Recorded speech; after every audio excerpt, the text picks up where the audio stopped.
Hello again, everybody. So today we're going to be talking about justice and healthcare. And so why is this so important? Well, there are many ways we can distribute healthcare. We could have no public healthcare and we could do it all privately, which means people who are too poor to afford healthcare won't get it while the rich can. We could separate it so that there is some publicly funded healthcare such that there's a decent minimum for everybody that's guaranteed. And then above and beyond that, it depends on your wealth. That's normally considered a two-tier system, right? We get some basic minimum for everybody, and then after that, it's up to your own wealth. And there's a million permutations of how we could distribute healthcare. But the question is, what's the morally appropriate way to distribute healthcare? Because at least initially it seems morally problematic to deny people healthcare simply because they don't have the money to afford the costs of the care, especially here in the United States system where healthcare is so much more expensive than the majority of the rest of the world. It seems unfair that just because you find yourself in a lower income bracket, you might die, whereas if you find yourself in a higher income bracket, you might survive, right? Something sounds a little fishy about that. So today we're going to inspect that idea. So first we need to do that by reminding ourselves what the moral principle of justice looks like. And so justice is really about people getting what is fair or what is their due. So it's about treating people fairly. And we can have questions of justice and punishment, right? What's the right way to punish people for their crimes? That's known as retributive justice. But here today we're focused primarily on distributive justice. And distributive justice concerns the fair distribution of society's advantages and disadvantages. So, being in a society, that comes with a number of advantages and disadvantages that we wouldn't have if we were living, say, by ourselves in a state of nature. And so here are some advantages we get from being in a society. Right? We have the creation of a number of jobs. There is an income based on the economic system put in place. There could be abilities to provide welfare to people who are struggling. The ability to tax people to provide either welfare or defense, so on and so forth. We can give people legal rights, and so we can protect things for people that wouldn't be protected in a state of nature, and we can provide public services, right? We can afford to fund trash pickup or clean water services that we couldn't do if we were just simply by ourselves. So since society can provide all of these advantages, the natural question is, how should they distribute them, right? Should only the rich get them? Should only white people get them? Should only Mexican people get them? So on and so forth, right? What is it? How are we supposed to distribute it, right? We could distribute it a lot of ways to people with green eyes, but not to people with brown eyes, right? But those don't seem morally important. We're worried about how morally we distribute all of these advantages. And one of society's major advantages is that it can provide healthcare for all of its citizens. Right? So given that this is a major advantage, we need to ask, how should we morally distribute our health goods? And so some more thinking about distributive justice here.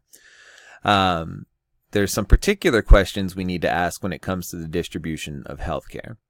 First, who gets the healthcare? Is it every citizen? Is it just those who can afford it?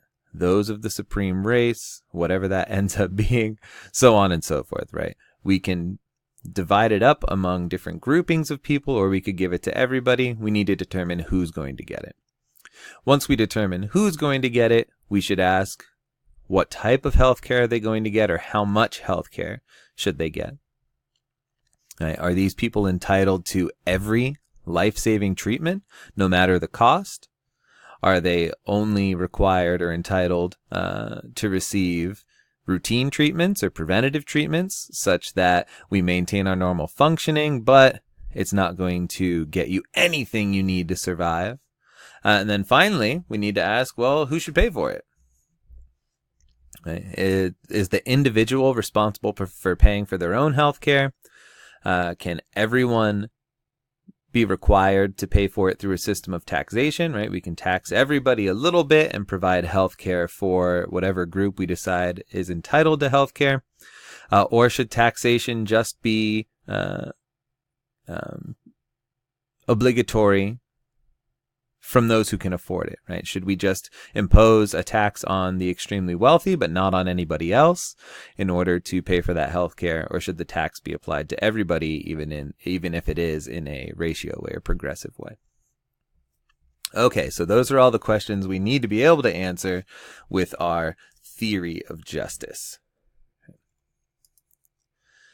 So when we're talking about justice and talking about treating people fairly or giving them their due, right, there are many different ways this could be interpreted. Right? But we're going to run, at least for the purposes of this class, with a really common understanding of justice. And that's the idea that equals should be treated equally. This captures our moral principle of impartiality we talked about earlier in the semester, right? We should treat people who are equal in all of the relevant senses as equals. We shouldn't give one person more political power because they have green instead of brown eyes, right? That's not a morally relevant consideration. So if people are equal in all of the morally relevant respects, they should be treated equally. However, hopefully you noticed that this principle, as it's stated, is still very vague, right? What is it that's actually equal about us? Right? Some things are going to be true, but not morally important, right? We all have sense organs. Well, yeah, but who cares? Why is that important? Sure, that's equal about us. Everybody has at least some sense organ, but why is that morally relevant? That we're humans? Well, I mean, once again, that doesn't seem extremely morally relevant because you can have good and bad humans. You can have humans with different levels of capability.